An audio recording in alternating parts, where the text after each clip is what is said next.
Wouah, mais qu'est-ce qu'ils vous ont fait avec le sujet 2 qui est tombé en centre étranger? Punaise, 2 sujets d'études de fonction sur 6 points chacun. C'est du jamais vu, et on a même du dénombrement. Les 2007 de Métropole, franchement, j'espère que vous êtes prêts psychologiquement parce que vous êtes cook. Sauf si tu achètes ma formation à 2000 € qui va t'aider à réussir ton bac. Stresse pas, on se calme, je rigole. Elle est pas à 2000 € déjà, elle est à 1005. Et puis sérieusement, c'est vraiment la méthode numéro 1, celle qui va le plus t'aider dans tes études de maths et à affronter les exercices et les épreuves comme le bac. T'as un petit descriptif de ce qui va se passer pendant cette masterclass, et t'as même un super avis que je te laisse screen et lire tranquillement pour te convaincre de la qualité de ce que je fais. Comme d'habitude sur tous mes profils de réseaux sociaux, c'est le premier lien en bio, et ici, masterclass à prix réduit. Même bail ici, hein, par exemple, premier lien, tac, et tu as la masterclass. Allez, on revient sur l'analyse du sujet du jour 2, tombé en centre étranger. Donc un premier exercice qui mélangeait suite et fonction. La première partie, c'était des suites pas bien méchantes, le type d'exercice qu'on fait en première spé. Partie B, assez classique, de l'étude de fonction, de la récurrence pour montrer les variations, de la convergence monotone et du point fixe. Partie C, un petit peu plus orientée Python et calculatrice. On avait cependant en première question une inéquation à résoudre, on nous donnait quand même l'indication.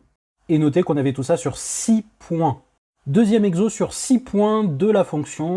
On nous donne une expression avec des paramètres, on fait quelques analyses graphiques et après on doit trouver les paramètres avec des informations qu'on a sur la fonction.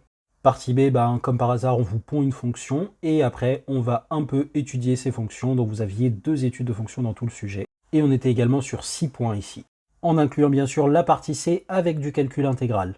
On vous donnait la définition de la valeur moyenne d'une fonction. Alors que pour rappel, elle est au programme, elle est bien dans le BO, hein, dans le chapitre sur le calcul intégral. Calcul intégral. Et vous avez même en capacité attendue interpréter une intégrale, une valeur moyenne dans un contexte issu d'une autre discipline. Donc oui, c'est au programme. Exercice 3, les problèmes commencent.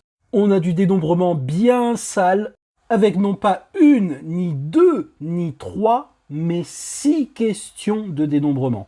On repassait ensuite sur une partie B classique avec de la loi binomiale où il fallait juste trouver les paramètres et même pas justifier qu'on suivait une loi binomiale.